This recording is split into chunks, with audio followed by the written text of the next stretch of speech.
Group 1 రాలేదు, exams రాసేసాము. ఇప్పుడు next చూసుకుంటే గ్రూప్ 2 ఎగ్జామ్ ఉంది, దాన్ని ప్రిపేర్ అవుతున్నాను. ఇంకొంతమంది గ్రూప్ 1 రాలేదు, యూపీఎస్సీ కొంచెం ఈ మధ్య బాగానే ఉన్నట్టుంది, యూపీఎస్సీ ప్రిపేర్ అవుతా. ఇంకొంతమంది ఈ రెండు కాదు కానీ జనవరి 12 జాబ్ క్యాలెండర్ రిలీజ్ చేస్తానంటున్నారు. సో దాని గురించి వర్కౌట్ చేస్తా.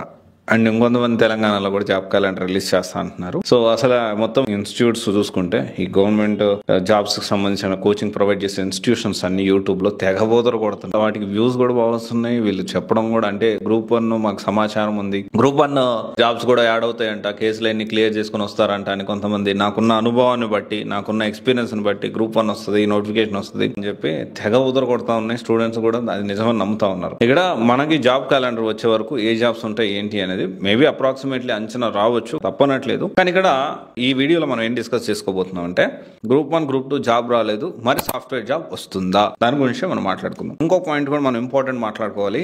ఈ సిచ్యువేషన్ లో గ్రూప్ 1 రాలేదు, గ్రూప్ 2 రాలేదు, ఇంకా గవర్నమెంట్ జాబ్స్ యొక్క ప్రిపరేషన్ ని కంటిన్యూ చేయాలనుకుంటున్నా, దీని గురించి కూడా ఖచ్చితంగా మనం మాట్లాడుకోవాలి. అయితే ఇక్కడ చూసుకుంటే చాలా మంది గ్రూప్ 1 రాలేదు, సాఫ్ట్వేర్ జాబ్ వస్తుంది అనే పాయింట్ మనం మాట్లాడుకుందాము. అండ్ గవర్నమెంట్ జాబ్స్ ఇంకా ప్రిపరేషన్ అని కొనసాగించవచ్చా, ఈ రెండు పాయింట్స్ మేజర్ గా మనం ఈ వీడియోలో డిస్కస్ చేసుకుందాము. అయితే గ్రూప్ 1 జాబ్ ఇప్పుడు జాబ్ క్యాలెండర్ వస్తుందా రాదా అనే సెకండరీ పక్కన పెట్టేసేస్తే జాబ్ క్యాలెండర్ గురించి లేకపోతే రాబోయే నోటిఫికేషన్ గురించి చాలా మంది తెలిసి తెలియక ఇప్పుడే గ్రూప్ 1 గురించి కోచింగ్ తీసుకోవడం, గ్రూప్ 2 కోచింగ్ తీసుకోవడం ఇలా చేస్తూ ఉంటారు. ఇంకొంతమంది సంవత్సరాల తరబడి గ్రూప్ 1 గ్రూప్ 2 ప్రిపేర్ అవుతూ ఇప్పటికీ దాని గురించి వర్కౌట్ చేస్తూ ఉంటారు. ఇక నేనేమంటున్నా అంటే ఫస్ట్ పాయింట్ ఏంటంటే గ్రూప్ 1 ప్రిపరేషన్ అనేది ఎప్పుడు కొనసాగించవచ్చు అంటే మీకు కంపల్సరీ ఫినాన్షియల్ గా మీరు స్ట్రాంగ్ ఉన్నారా లేదా, చాలా ఇంపార్టెంట్ అండి. ఎందుకంటే చాలా మంది తెలిసి తెలియక గ్రూప్ 1 ప్రిపరేషన్ ని, గ్రూప్ 2 ప్రిపరేషన్ ని దీనికి సంబంధించి ఇదే విధంగా కంటిన్యూ అవుతూ ఉంటారు. అట్లా కరెక్ట్ కాదు.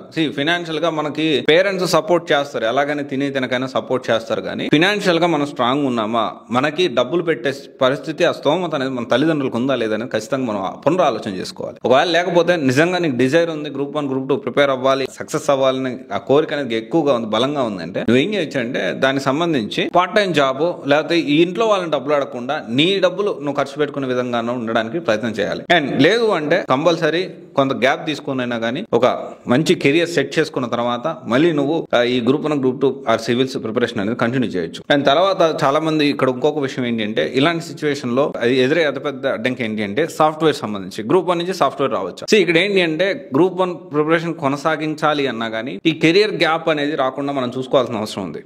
మనం ఒక టైం లిమిట్ అనేది పెట్టుకోవాలి. చాలా మంది ఏంటంటే గవర్నమెంట్ జాబ్ ప్రిపరేషన్ లో టైం లిమిట్ పెట్టుకోరు. ఏంటంటే టెంప్ట్ అయిపోతూ ఉంటారు. అంటే 2 మార్కులు పోయింది, 5 మార్కులు పోయింది, 10 మార్కులు పోయింది, నెక్స్ట్ వస్తుంది, లేకపోతే ఇట్లో తప్పింది, నెక్స్ట్ మళ్ళీ నేను ట్రై చేస్తాను. ఈ టైంలో ఏంటి అంటే తెలియక చాలా మంది కెరియర్ గ్యాప్ అనేది ఏర్పడుతుంది. ఆ కెరియర్ గ్యాప్ అనేది 2-3 సంవత్సరాలు దాటిందంటే మాత్రం చాలా ప్రాబ్లం అవుతుంది. అండ్ ఎక్స్పీరియన్స్ అంటారు, ఫేక్ ఎక్స్పీరియన్స్ అంటారు, లేకపోతే ఫ్రెషర్ గా జాబ్ కష్టం అవుతుంది. సో రకరకాల ఇబ్బందులు అనేది ఎదుర్కోవాలి. సో ఇది మీరు ఖచ్చితంగా ఆలోచన చేయాలి. టైం లిమిట్ 2 సంవత్సరాలు అనుకుంటున్నారు, 3 సంవత్సరాలు అనుకుంటున్నారు, 4 సంవత్సరాలు అనుకుంటున్నారు, ఎన్ని సంవత్సరాలు మీరు కష్టపడాలనుకుంటున్నారు ఈ గవర్నమెంట్ జాబ్ ప్రిపరేషన్ లో, లేకపోతే ఆల్టర్నేట్ ప్లాన్ బి ఏంటి, ఖచ్చితంగా మీరు ఆప్షన్ పెట్టుకోవాలి.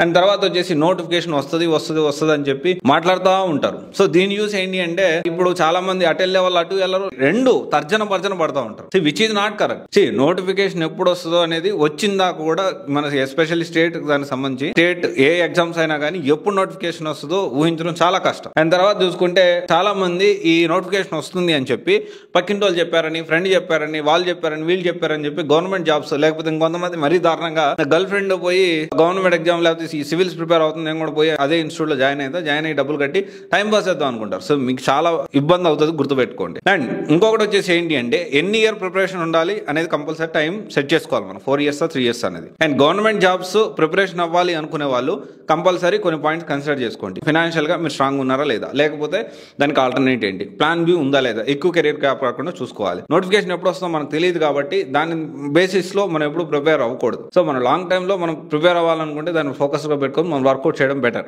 అండ్ తర్వాత వచ్చేసి వాళ్ళు చెప్పారని వీళ్ళు చెప్పారని ఎప్పుడు డెసిషన్స్ తీసుకోకూడదు. అండ్ డెఫినెట్లీ ఎన్ని సంవత్సరాలు మనం ఇదే ప్రిపరేషన్ లో కొనసాగాలి అనేది కంపల్సరీ టైం సెట్ చేసుకోవాలి. వీళ్ళన్ని ప్లాన్ చేసుకుని డెఫినెట్లీ వర్కౌట్ చేశారు. కష్టపడ్డారు, 3 సంవత్సరాలు 4 సంవత్సరాలు కష్టపడ్డారు.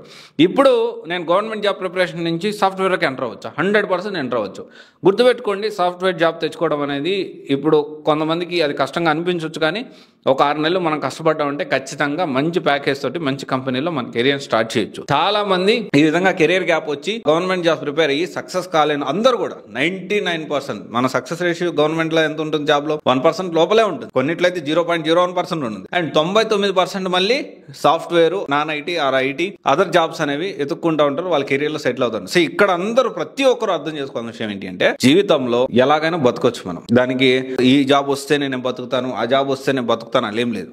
ఎవరైనా కానీ ఎలాగైనా బతకొచ్చు, దాని గురించి సమస్య కాదు. ఇక్కడ వచ్చిన సమస్యలు ఏంటి అంటే, మనం ఇప్పుడు ఎగ్జాంపుల్ గవర్నమెంట్ జాబ్ ప్రిపేర్ అవుతున్నాం, 100% ఎఫర్ట్ పెట్టండి. అండ్ సాఫ్ట్వేర్ జాబ్ ప్రయత్నం చేస్తున్నాం, 100% ఎఫర్ట్ పెట్టండి. అరే బతకలేకుండా ఉండలేం కదా. మనం కావాల్సిన ఫుడ్, మినిమం లైఫ్ స్టైల్, మన కోరికలు పెరిగే కొద్దీ మనకి దానికి సంబంధించిన ఎక్స్పెన్సివ్ డబ్బులు అనేవి ఎక్కువ అవసరం పడతాయి. అలా కాకుండా మనం నిజంగా బతకడానికి ఎప్పుడు ఎక్కువ డబ్బులు అవసరం లేదు, ఎదుటోళ్ళకి బతకడానికి మనకు ఎక్కువ డబ్బులు అవసరం అవుతుంది. సో ఇది మన సంపూర్ణేష్ బాబు చెప్పిన డైలాగ్. నాకు కూడా చాలా మంచిగా అనిపించింది, అందుకే మీకు కూడా చెప్తా ఉన్నా. ఓకే, ఇవన్నీ ఆలోచించండి. డెఫినెట్లీ గ్రూప్ 1 ఫెయిల్ అయింది, సాఫ్ట్వేర్ రావచ్చు అండి, 100% రావచ్చు. గవర్నమెంట్ జాబ్స్ రాలేని పక్షంలో మీరు ఎప్పుడు వచ్చినా కానీ సాఫ్ట్వేర్ ఇండస్ట్రీలో కొంచెం ఎక్కువ కష్టపడితే ఖచ్చితంగా జాబ్ తెచ్చుకోవచ్చు. సో దీని గురించి మీరు అంత వరీ అవ్వాల్సిన అవసరం లేదు. Okay, all the best. Thank you. This is Raj signing off.